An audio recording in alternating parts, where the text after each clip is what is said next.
श्रीमद्भागवत महापुराण दशम स्कंद 42वां अध्याय। श्री कृष्णचंद्र जी का शिव धनुष को तोड़ना।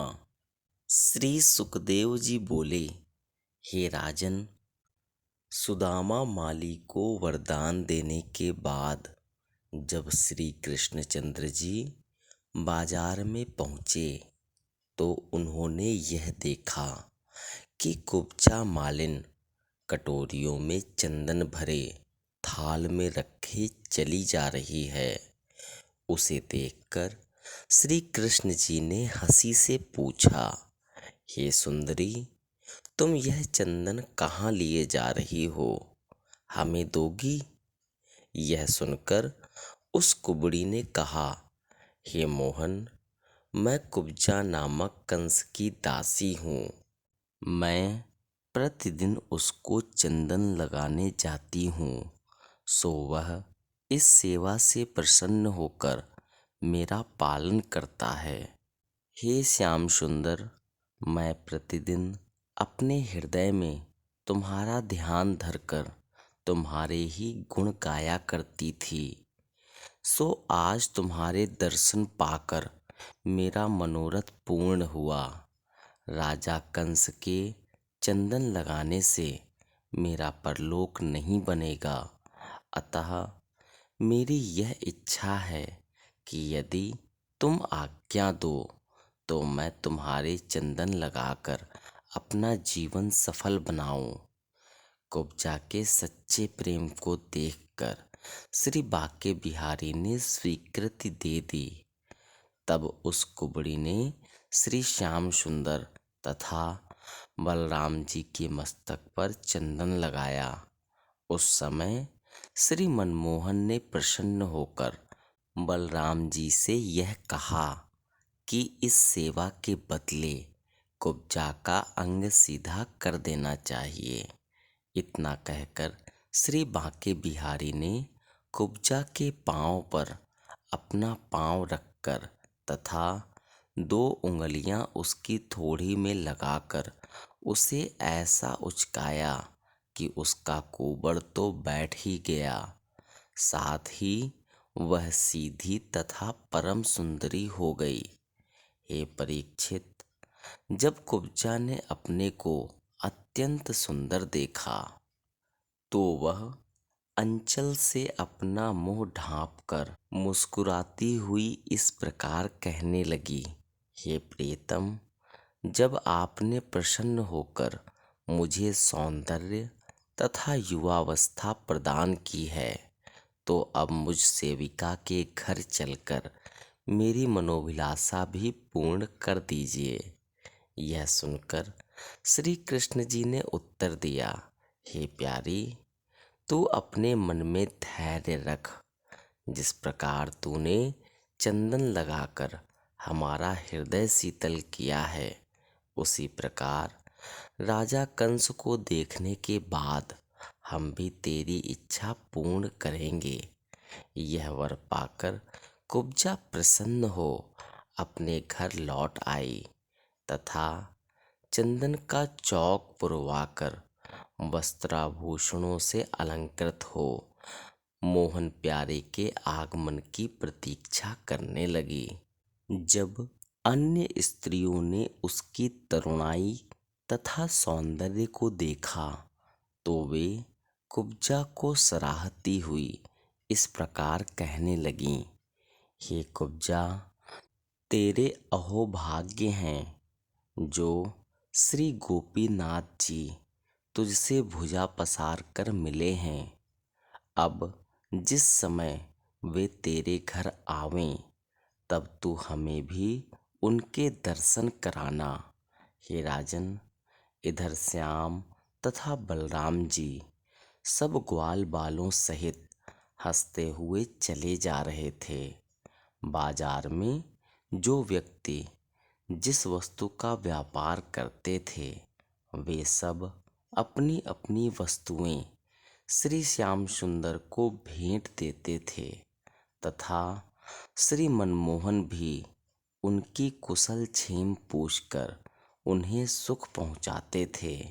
मथुरा की स्त्रियां अपने वस्त्राभूषणों को श्री श्याम सुंदर पर न्यौछावर करती हुई यह कहती थीं कि इनके वियोग में ब्रज की गोपियों की न जाने क्या दशा हुई होगी। इनके दर्शन पाए बिना वे अपने प्राणों को किस प्रकार रखती होंगी। इस प्रकार घूमते घामते श्री श्याम सुंदर उस स्थान पर जा पहुँचे जहाँ शिवजी का धनुष रखा हुआ था तथा उसकी रक्षा के लिए बड़े सूरवीर नियुक्त थे। जिस समय श्री श्याम बलराम को उन रक्षकों ने देखा तो दूर से ही चिल्लाकर कहने लगे, तुम लोग यहाँ मत आओ, दूर खड़े रहो। यह सुनकर श्री श्याम जी निर्भय हो उस स्थान पर जा पहुँचे तथा 3 ताड़ लंबे मोटे तथा भारी शिवजी के धनुष को जो चबूतरे पर रखा हुआ था अपने बाएं हाथ से उठाकर इस प्रकार सहज ही में 2 टुकड़े कर डाला, जिस प्रकार हाथी ऊख को तोड़ गिराता है। जब कंस ने उस धनुष के टूटने का शब्द सुना तो वह श्री कृष्ण जी को महाबली समझकर भय के मारे थर थर कांपने लगा। इधर श्री श्याम तथा बलराम जी ने धनुष तोड़ने के उपरांत उन सभी सूरवीरों को धनुष के टुकड़ों से मार मार कर निर्जीव बना दिया जो उसकी रक्षा के लिए नियुक्त थे। उस समय देवताओं ने प्रसन्न होकर श्री श्याम तथा बलराम जी पर पुष्प बरसाए। तदुपरांत श्री कृष्ण जी ने बलराम जी से कहा कि हे भाई, अब हम लोगों को बहुत देर हो गई, अतः डेरों पर लौट चलना चाहिए, क्योंकि नंद बाबा बहुत चिंता कर रहे होंगे। यह कहकर सब ग्वाल बालों सहित अपने डेरे पर आए। हे राजन, शिवजी के धनुष के टूटने का हाल सुनकर सब मथुरावासी परस्पर चर्चा करते हुए इस प्रकार कहने लगे कि ये बालक तो कोई देवता प्रतीत होते हैं। राजा कंस ने बड़ी मूर्खता की जो घर बैठे अपनी मृत्यु को बुलवा लिया है। उधर श्याम बलराम तथा गोप ग्वालों को सुंदर वस्त्र पहने हुए देखकर नंद जी ने अनुमान किया कि कृष्ण ने इन वस्त्रों को किसी से छीन लिया होगा। यह सोचकर वे श्री मनमोहन से इस प्रकार कहने लगे, हे श्याम सुंदर, मथुरा हमारा गांव नहीं है, अतः तुम्हें यहाँ ऐसे उपद्रव नहीं करने चाहिए। उस समय श्री श्याम जी ने बात को बदलते हुए उत्तर दिया, हे बाबा, हमने यहाँ बड़े उत्सव देखे हैं, अब भूख लग रही है, सो भोजन खिलाओ। यह सुनकर नंद जी ने उन्हें दूध दही पकवान आदि खिलाए। इतनी कथा सुनाकर श्री सुखदेव जी ने कहा, हे परीक्षित, जब कंस को अपने सूरवीरों के मारे जाने का समाचार मिला तो वह अत्यंत उदास होकर अपने मन में विचार करने लगा कि अब मेरा पाला बड़े शक्तिशाली शत्रु से पड़ा है, अतः मेरे प्राण नहीं बचेंगे। इसी सोच में कंस चुपचाप पलंग पर जा लेटा। करवट बदलते बदलते एक प्रहर रात्रि रहने पर जब उसकी आंख लगी तो उसने स्वप्न में अपने शरीर को बिना मस्तक का देखा तथा चंद्रमा के 2 टुकड़े दिखाई दिए। उसने यह भी देखा कि वह स्वयं अपने गले में लाल फूलों की माला पहने, नंगे शरीर रेत में स्नान करके, तेल लगाए, गदहे पर चढ़ शमशान के भूत प्रेतों के साथ मुर्दों के गले से मिल रहा है।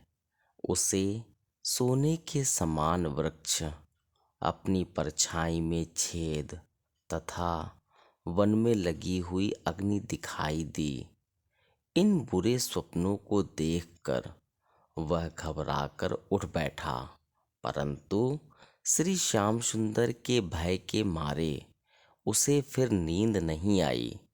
प्रातःकाल अपनी सभा में पहुंचकर सेवकों को यह आज्ञा दी कि रंगभूमि में बिछौने बिछवाकर सब राजाओं को सम्मान पूर्वक बैठाओ। जितने यदुवंशी आए हैं उन्हें भी बुलाकर आदर सहित बैठाओ। कुश्ती के लिए अखाड़ा तैयार करो। मैं भी शीघ्र ही उस स्थान पर पहुंचता हूँ। राजा कंस की आज्ञा पाकर सेवकों ने यथोचित प्रबंध करके सब लोगों को यथा स्थान बैठा दिया।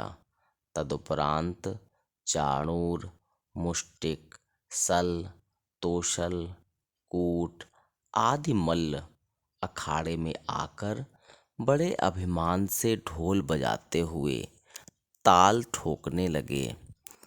कुछ देर पश्चात राजा कंस भी वहां आकर सबसे ऊंचे मचान के ऊपर, जहां रत्न जटित सिंहासन रखा हुआ था, अभिमान पूर्वक बैठ गया।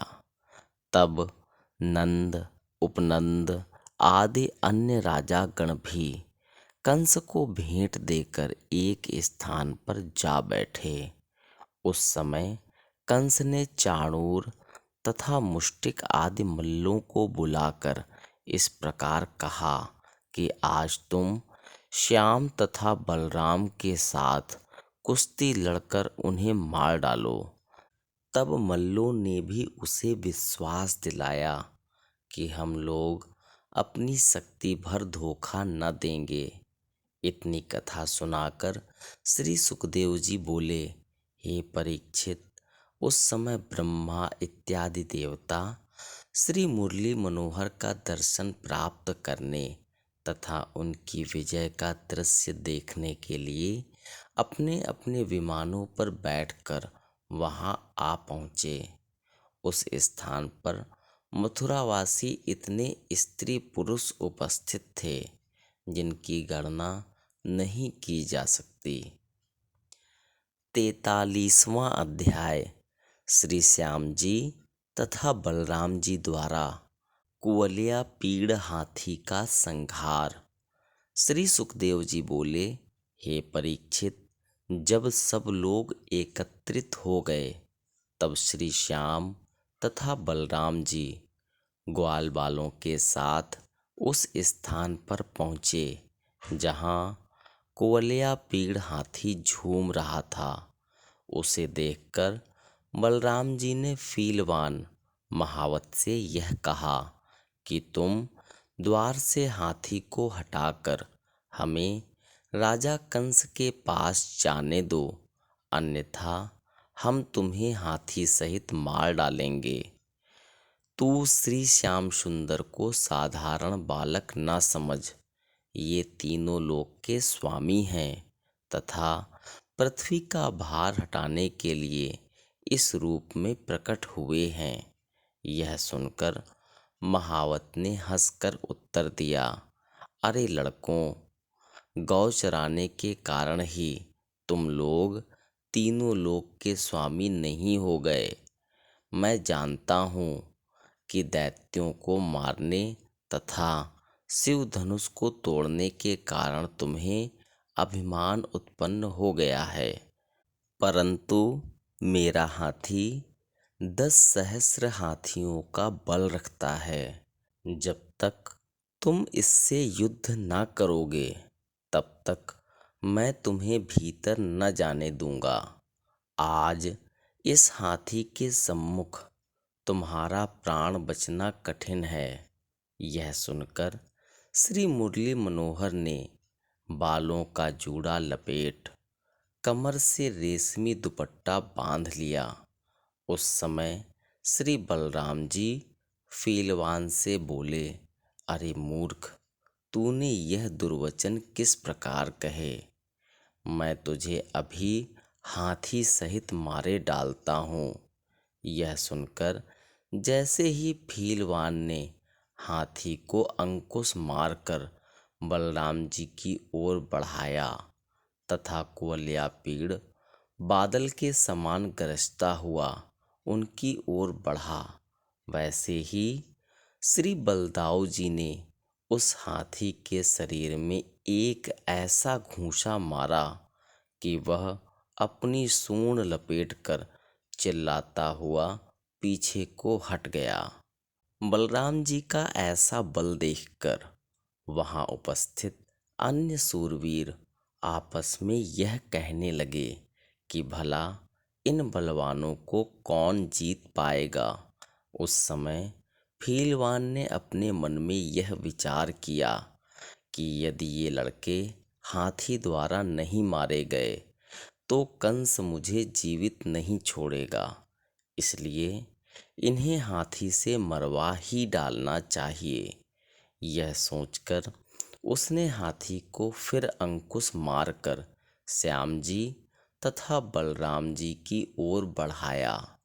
तब हाथी ने आगे बढ़कर श्री कृष्णचंद्र जी को अपनी सूंड में लपेटकर पृथ्वी पर पटक दिया तथा उन्हें दोनों दांतों से दबाने लगा।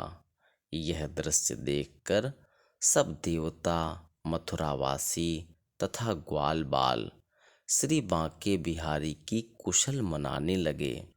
उस समय श्री कृष्ण जी ने अपना स्वरूप अत्यंत छोटा बनाकर स्वयं को हाथी के दोनों दांतों के बीच में जाने से बचा लिया तथा उसके सामने खड़े हो ताल ठोक कर ललकारने लगे। श्री मुरली मनोहर की इस कुशलता को देखकर छोटे बड़े सभी लोग हंसने तथा प्रशंसा करने लगे। उनकी ललकार सुनकर जब कुवलया पीड़ फिर उनकी ओर झपटा तो उन्होंने पेट के नीचे से निकलकर पीछे से उसकी पूंछ पकड़ ली तथा उसे पीछे खींचते हुए 100 पग की दूरी तक इस प्रकार ले गए जिस प्रकार गरुण सर्प को खींचते हुए ले जाते हैं। तदुपरांत जब वह हाथी पीछे की ओर घूमा तो उसे बलराम जी ने पूंछ पकड़कर घसीट लिया। इस प्रकार बहुत देर तक दोनों भाई उसे पूंछ पकड़कर घसीटते रहे और उसकी सूंड और पीठ पर इस प्रकार घूंसे मारते रहे जिस प्रकार बिल्ली चूहे को खेल खिलाती हुई मारती है।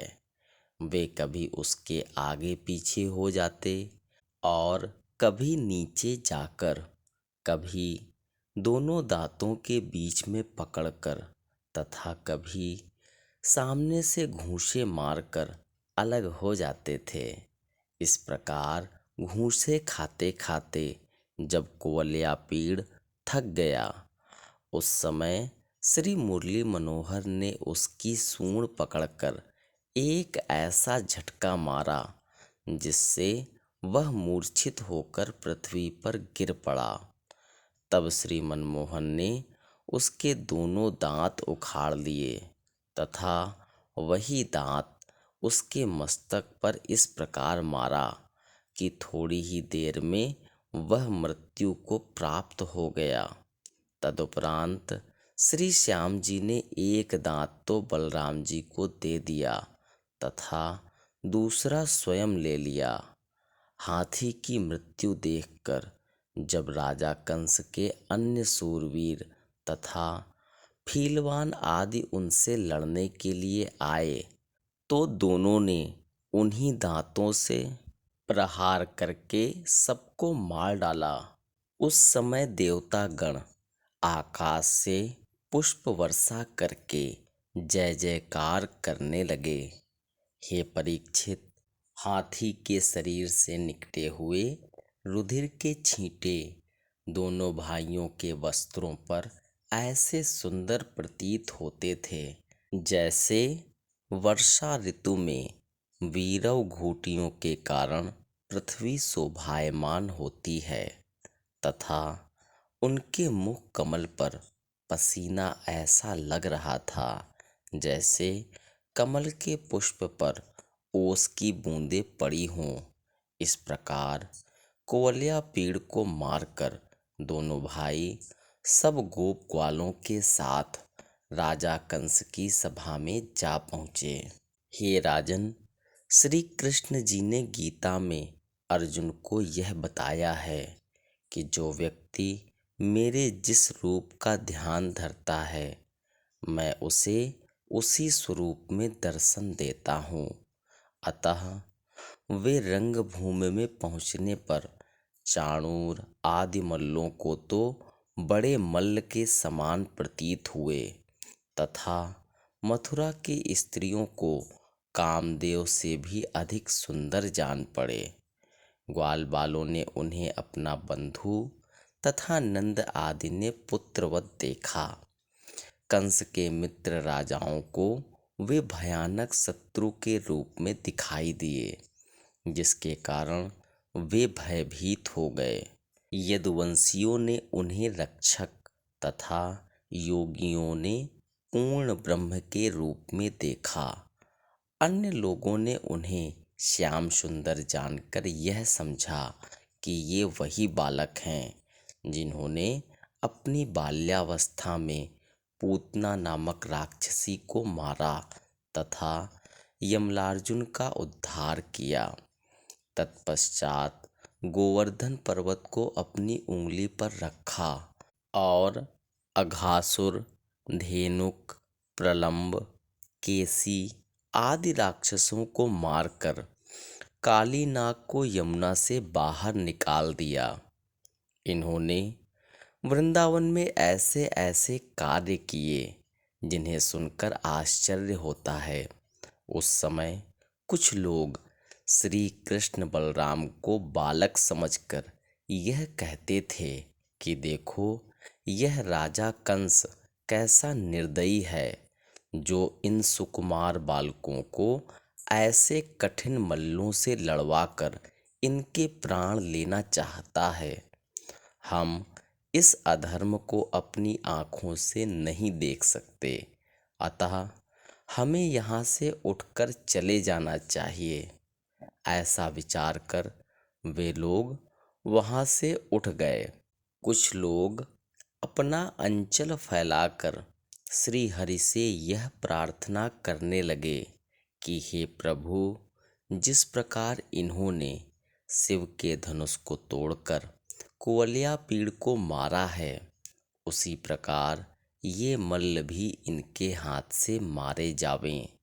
इतनी कथा सुनाकर श्री सुखदेव जी ने कहा, हे परीक्षित, जिस समय श्री कृष्णचंद्र जी उस अखाड़े में जाकर खड़े हुए, उस समय विविध रंग के लंगोट पहने हुए चाणूर, मुष्टिक आदि मल्लों ने आकर उन्हें चारों ओर से घेर लिया। तदुपरांत चाणूर ने श्री कृष्ण जी के पास जाकर कहा, हे कन्हैया, आज हमारे महाराज कंस का चित्त कुछ उदास है, सो वे तुम्हारे साथ हमारी कुश्ती का खेल देखना चाहते हैं, इसीलिए तुम्हें यहाँ बुलाया गया है। सेवक को स्वामी की आज्ञा का पालन करना चाहिए, अतः आओ, तुम हमसे कुश्ती लड़ो। हे कृष्ण, हमने यह सुना है कि तुम वन में ग्वाल बालों के साथ कुश्ती लड़ा करते थे, अतः कुश्ती लड़ना भली भांति जानते हो। आज हम लोग तुम्हारे बल की परीक्षा लेना चाहते हैं। तुम अपने मन में किसी प्रकार का भय मत मानो। यह सुनकर श्री कृष्ण जी ने उत्तर दिया, हे चाणूर, कंस जैसे प्रतापी राजा को हम क्या प्रसन्न कर सकते हैं, परंतु यदि तू अपने स्वामी की आज्ञा पालन करना चाहता है तो हम भी तेरे साथ कुश्ती लड़ने को प्रस्तुत हैं। यद्यपि तू बल में अधिक है तो भी हम तेरी बात नहीं टालेंगे। तेरे राजा ने हमें बुलाया है, अतः न्याय की बात स्वयं उसी को सोचनी चाहिए थी। तेरा राजा बड़ा निर्दयी तथा अधर्मी है, जो हम जैसे बालकों को तुम जैसे तरुण तथा शक्तिशालियों से लड़वाता है। हे चाणूर, वैर, प्रीति, विवाह तथा कुश्ती समान से होनी चाहिए, परंतु राजा कंस पर हमारा कोई वश नहीं चलता, इसलिए हम तेरे साथ लड़ेंगे। तू हमें बचाते हुए कुश्ती लड़ना, ताकि हमारा हाथ पैर न टूट जाए। तू ऐसा कार्य करना जिससे हमारा तथा तेरा तो धर्म बना रहे और राजा को भी अप्रसन्नता ना हो।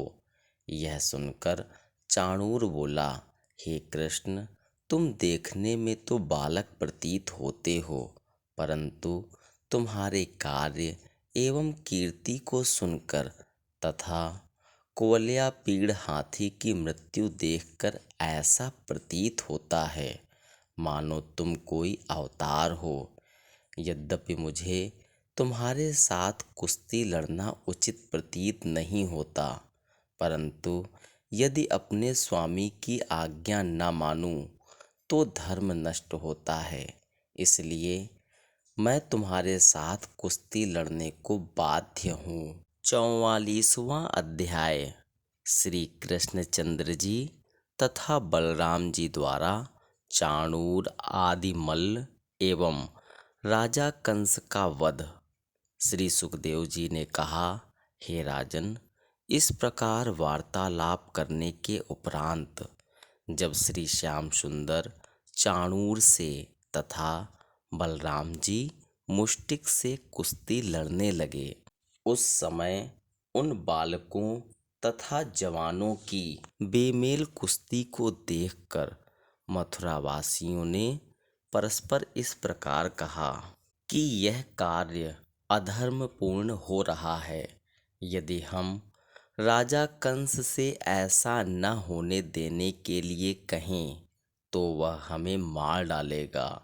अतः ऐसे अधर्म को देखने से पूर्व हमें यहाँ से उठकर चले जाना चाहिए।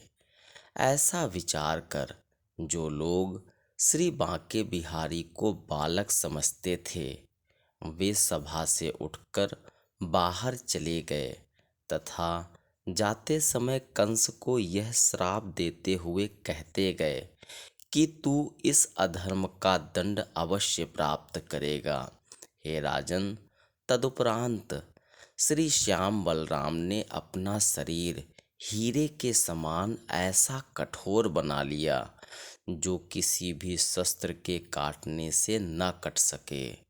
जब चाणूर ने हाथ से हाथ, मस्तक से मस्तक, छाती से छाती, ठोड़ी से ठोड़ी तथा पाँव से पाँव मिलाकर अनेक दांव पेचों द्वारा श्री कृष्ण जी को पकड़ना चाहा तो वे उसके हाथ नहीं आए। उस समय वह उदास होकर अपने मन में यह सोचने लगा कि इस बालक को पहलवानों के न जाने कितने दांव पेच मालूम हैं तथा इसमें न जाने कितनी शक्ति भरी हुई है। इसके ऊपर मेरा कोई वश नहीं चलता। इसके विपरीत यदि यह अपनी एक उंगली से भी मुझको मारता है तो मैं अपने हृदय में घबराने लगता हूँ। इतनी कथा सुनाकर श्री सुखदेव जी ने कहा, हे परीक्षित, जिन परब्रह्म प्रभु को ब्रह्मा तथा शिव आदि देवता भी नहीं पकड़ सकते तथा जिन्होंने राजा बलि से दान लेते समय अपने केवल 2 ही पगों में संपूर्ण ब्रह्मांड को नाप लिया था, उन्हें भला चाणूर किस प्रकार पकड़ लेता। यद्यपि चाणूर तथा मुष्टिक श्री श्याम बलराम की महिमा से अपरिचित थे, परंतु उन्होंने अपने पूर्व जन्म में बड़ा तप किया था। उसके प्रभाव से उनके शरीर का स्पर्श श्री त्रिलोकीनाथ जी के शरीर से हो जाता था। जिस समय चाणूर छल बल दिखाकर श्री श्याम सुंदर पर झपटता था, तब वे उछलकर अलग हो जाते थे। अस्तु जिस समय चाणूर ने श्री कृष्ण जी की छाती पर एक जोर का घूंसा मारा तो उन्हें कुछ भी चोट नहीं लगी, परंतु उसके बाद जब श्री श्याम जी ने उसे दोनों हाथ पकड़कर चारों ओर घुमाते हुए पृथ्वी पर पटका तो उसका शरीर अखाड़े की मिट्टी में धंस गया तथा प्राण पखेरु उड़ गए। तदुपरांत जिस प्रकार कोई बालक चींटी को पकड़कर मार डालता है, उसी प्रकार श्री बलभद्र जी ने भी मुष्टिक नामक मल्ल को कुश्ती लड़ते हुए मार डाला। वे दोनों वैकुंठ को प्राप्त हुए।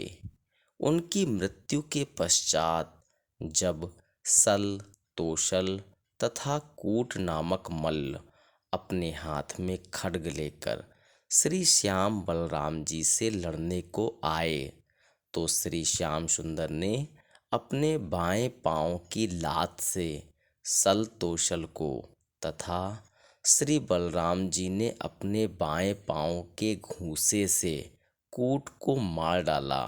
इन पांचों के मरते ही अन्य पहलवान अपने अपने प्राण बचाकर भाग गए। उस समय मथुरावासी हरिभक्त लोग प्रसन्न होकर इस प्रकार कहने लगे कि उस पृथ्वी के धन्य भाग्य हैं जहाँ इन बालकों के चरण पड़ते हैं। जो गोप ग्वाल इनके साथ दिन रात रहते हैं, उनके भाग्य की प्रशंसा भी कोई नहीं कर सकता, तथा जो गोपियाँ दिन रात इन्हें अपने हृदय में बैठाए रहती हैं, वे सब भी परम धन्य हैं। व्रज के उन सब जीवों को भी जो इनका दर्शन प्राप्त करते हैं, बड़ा पुण्यात्मा जानना चाहिए। यद्यपि राजा कंस पापी है, परंतु उसने हमारे साथ यह भलाई ही की है कि उसके कारण हमें भी इनके दर्शन पाने का सौभाग्य प्राप्त हुआ है। अन्यथा इनके दर्शन देवताओं को भी दुर्लभ हैं। हे परीक्षित, इस प्रकार सोच समझकर सभी मथुरावासी श्री कृष्ण जी तथा बलराम जी की स्तुति करने लगे। उस समय देवताओं ने भी प्रसन्न होकर आकाश से पुष्प वर्षा की। कंस के अतिरिक्त रंगभूमि में उपस्थित अन्य सभी लोग श्री कृष्णचंद्र जी की जय जयकार करने लगे।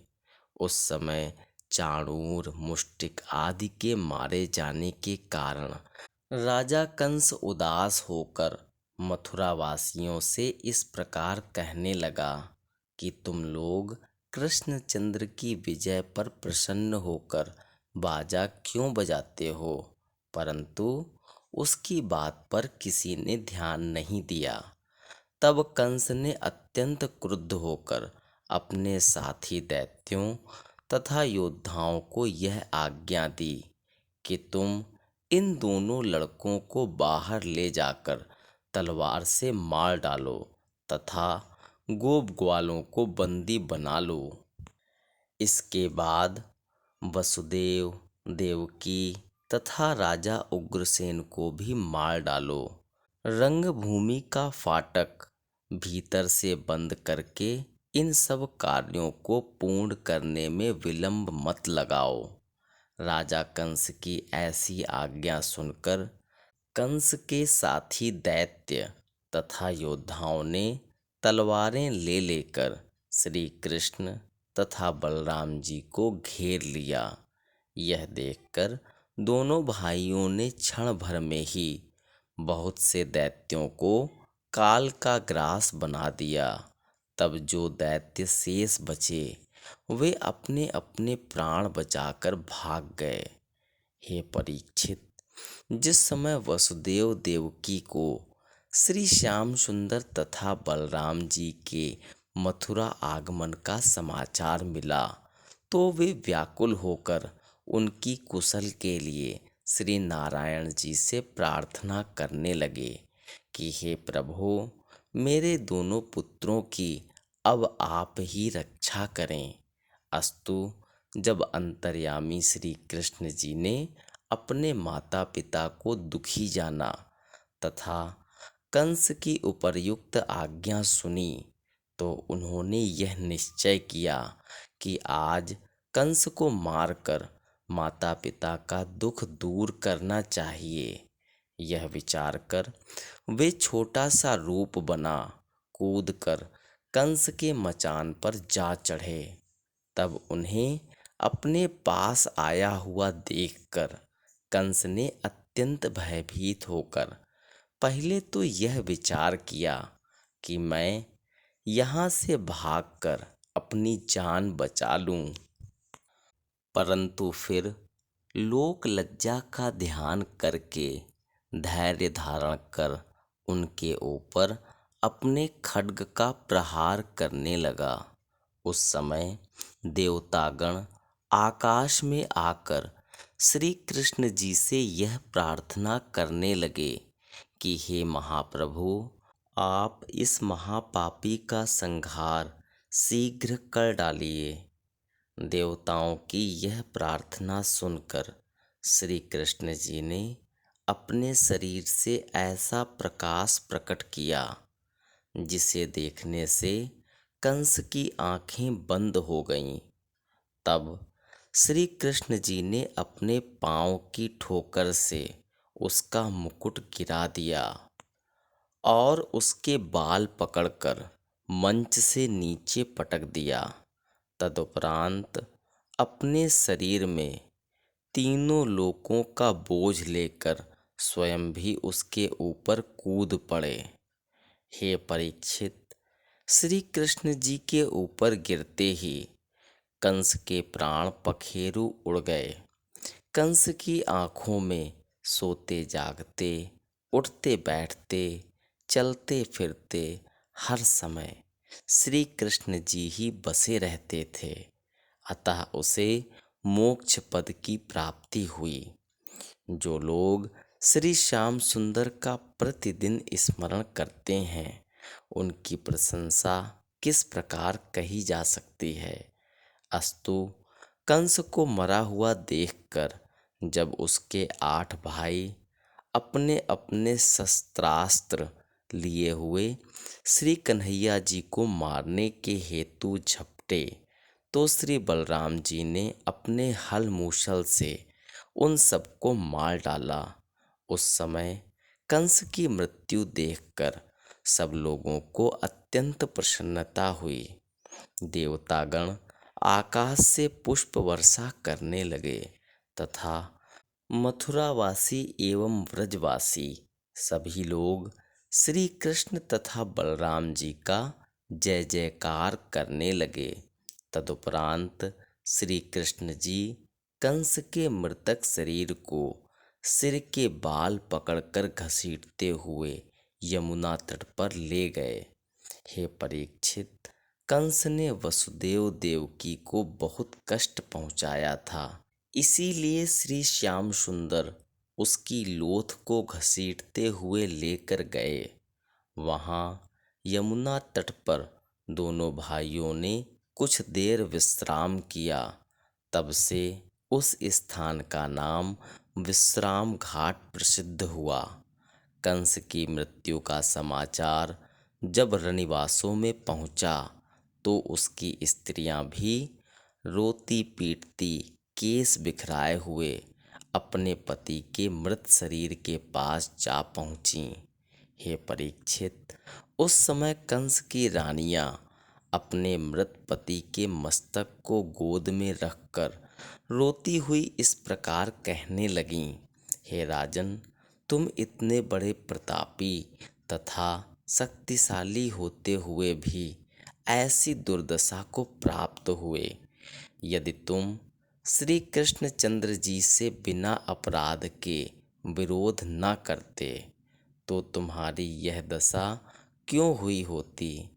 इसीलिए हरिभक्तों तथा संतों को दुख देना अच्छा नहीं कहा गया है।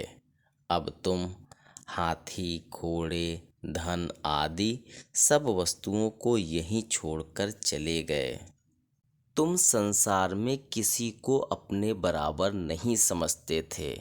अब तुम्हारा वह गर्व कहाँ चला गया जो आज तुम्हारा मृत शरीर बिना कफन के पृथ्वी पर इस प्रकार पड़ा हुआ है। अब तुम्हारे रत्न जटित सिंहासन पर बैठकर मथुरा वासियों का न्याय कौन करेगा तथा हम लोग किसके सहारे जीवित रहेंगे। इस प्रकार रानियों ने जब बहुत विलाप किया, उस समय श्री कृष्ण जी ने कृपा करके उन्हें समझाते हुए इस प्रकार कहा, हे मामियों, भाग्य का लिखा किसी प्रकार मिट नहीं सकता। कंस ने जो जो पाप किए उनसे तुम सब भली भांति परिचित हो, अतः ईश्वर की ऐसी ही इच्छा थी। यह जानकर तुम अपने मन में धैर्य धारण करो। मैं तुम्हारी आज्ञा का पालन करता हुआ तुम्हारी यथाशक्ति सेवा करूँगा। अब तुम इनके क्रियाकर्म का प्रबंध करो। श्री कृष्णचंद्र जी के समझाने पर कंस की रानियों तथा उसके भाइयों की पत्नियों को जब कुछ ज्ञान हुआ तो उन्होंने अपने अपने पति के मृतक शरीर का यथाविधि दाह संस्कार किया। श्री कृष्णचंद्र जी ने राजा कंस का दाह संस्कार उसके पिता राजा उग्रसेन के हाथों से कराया। हे राजन, कंस वध की लीला को जो लोग ध्यान से सुनते हैं तथा श्री कृष्ण जी के चरणों में प्रीति रखते हैं, उन्हें कहीं भय प्राप्त नहीं होता।